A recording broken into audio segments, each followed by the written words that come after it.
Who wants to look at more memes and advice from the writing side of Tumblr? Well, probably you, since you clicked on this video. So let's go take a look. Writing the first draft. This is torture.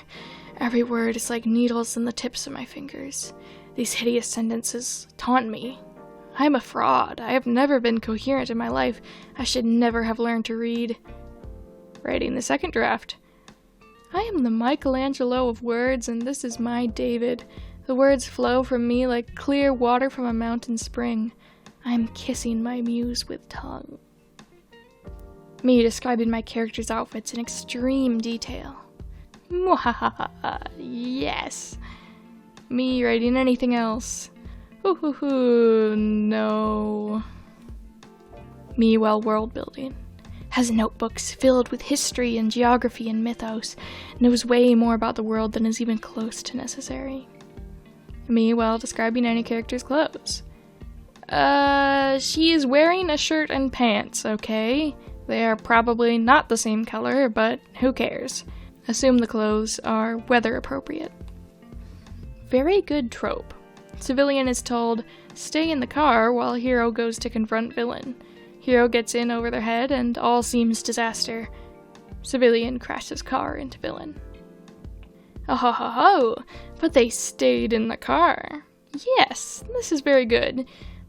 Half the fun is that they followed the letter of the order while violating the spirit. The other half is watching Chekhov's civilian smash through the wall.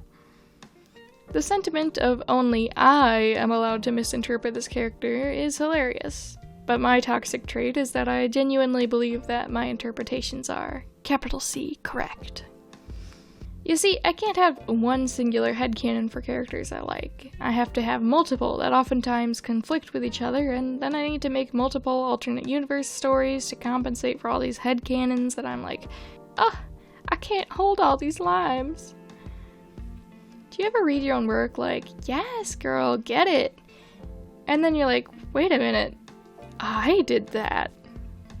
Do you ever just write a single beautiful line and feel really proud of yourself, and then you look 5 paragraphs down and there's a sentence like, I walked and my legs were walking, and wonder what in the goddamn heck happened? I have had the forbidden thought, opens up a new Google Doc, when there are already 7 nameless works in progress in the folder, each holding out their hands for more words like 2-paragraph Dickensian orphans. Every writer has like one story that they don't even intend to write down anymore, but that is forever stuck in their brain. Story idea in your head? Story idea when you tell someone. So, amaze. Much adventure. Such magic. Me understanding tropes and simplistic ideas. The werewolves in my werewolf story wouldn't want to be exposed to the normal human world, because it would cause some chaos, and people might try to kill them. My late night brain. The werewolves wouldn't want to be exposed to humanity because it would upset the supernatural economic system, and the government would try to implement supernatural targeted taxes. I don't know who needs to hear this today, but you don't have to give your novel or story a clever or thoughtful ending. You're allowed to make it a happy ending and leave it at that. You don't have to add bad things to make your ending fair or realistic, and you're allowed to give your main character everything they hoped for. It's your story. Happy endings are just as valid as sad endings, and they don't have to be complicated or clever. Just end your story the way you want to end it. Writing hot take. It's better to use a character's name 6 times in the same paragraph than to be vague for the sake of better sounding text. Clarity comes first. You can decorate later if you want. I unironically love the stories where the main character is just some guy that gets dragged into the most crazy plot ever. Just one day they're working at a cafe, the next they're sewing up a wanted criminal's wound in the alley behind where they work and falling in love with said criminal. That rules. Murder mystery writing culture is wondering weird things like, would you have to replace the food in a freezer if somebody died in said freezer? Advice for authors. After you published your book, never touch it again! For the love of God, don't read it again. Don't think about the plot. Just don't. Please, you will have an existential crisis forever because you never go to reader mode when you reread your work. You're always in editing mode. But it can't be edited anymore. It's published. Ah! What do you mean I have to finish writing the fic before I can receive praise and feedback? Why can't I just pry my brain out, shake it at my laptop until the fully formed fic comes loose, then gently blow off the brain and pop it back in like a Game Boy cartridge? My favorite thing about writing is slipping in totally innocent lines that will absolutely destroy the reader on a second read-through. Writing characters who are addressed by their surnames, so when that moment comes, someone addresses them by their first name. Add a little bit of spice. Oof, the intimacy. What does one do after finishing a 100,000 word fic that has been a massive part of life for 6 months? No, seriously, I've been weird and depressed and unfocused all weekend. That's really how it feels sometimes, it's true. Trope of the day is platonic love confessions. If you love your homies, go tell them. Pulled off like a romantic one and then hit them with the classic, as a friend. And watch them be happy about it, because they too love you as their friend. Superior writing advice. Make your characters freaks. Make them deranged. Make people think, surely this one guy towards the back is normal. Only to reveal, no. The guy in the back exclusively collects clown paintings done by professional clowns, and has an irrational hatred of second floors. One man's cringe is another man's epic, and a flawed story is still 1,000 times better than a story never told, are two pieces of advice that a lot of people aspiring to be writers really need to take to heart. Stop tearing yourself up over getting every little insignificant thing right. Writers are allowed to not want criticism on their fanfiction, a free hobby, and they are not throwing a tantrum for saying so. The thing about wanting people to do a thing well is that it's never going to happen unless you allow them to do it poorly and clumsily first, and give feedback, but not harassment, on those attempts.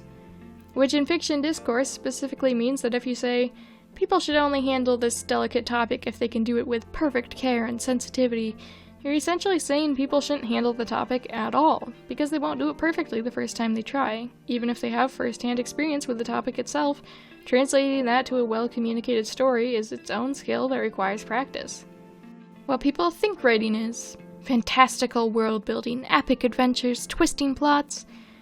What writing actually is looking up the origins of the middle finger gesture to see if your character can use it in a period piece. I wish writers that make more unnecessary character mood boards instead of world building a very me too. The thing about skipping a part to go on and write a later part is that you can't just not write a bit you skipped. You still have to write it. And isn't that awful? The point I'm trying to make? Straightforward. The way I explain it might as well be a bowl of spaghetti. You know what trope I'm soft for? When character A is at some sort of event or doing something that's important to them, and they don't think B will show up. But then, B does. One trope I don't think gets enough love is amnesiac falls in love with the person they forgot all over again. High school romances aren't inherently stupid, it's just that the quarterback ends up with the cheerleader trope is lifeless. Give us right-wing debate club kid / queer social justice warrior theater kid enemies to lovers. Listen, I don't think it'd actually work out, however it would be tremendously entertaining.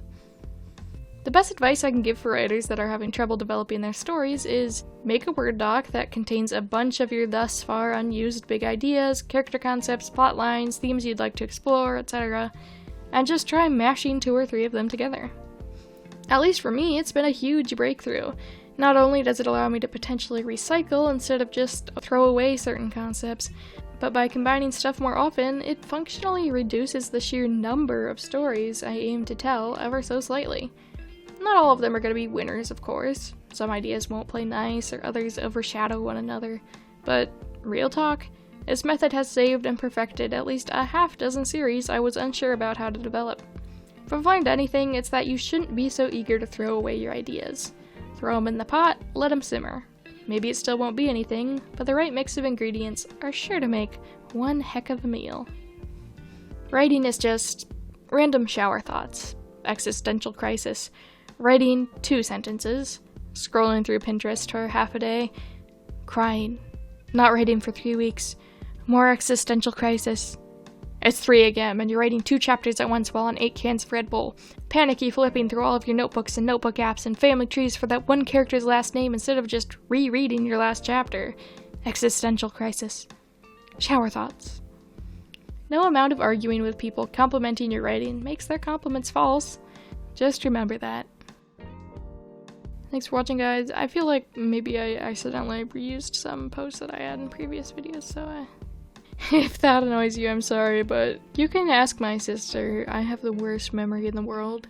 But I hope all of your writing is going well. Personally, I've been writing a lot more lately, so that's been fun. And I just hope you all have a wonderful day. Thank you for stopping by and watching the video, and I'll see you in the next one.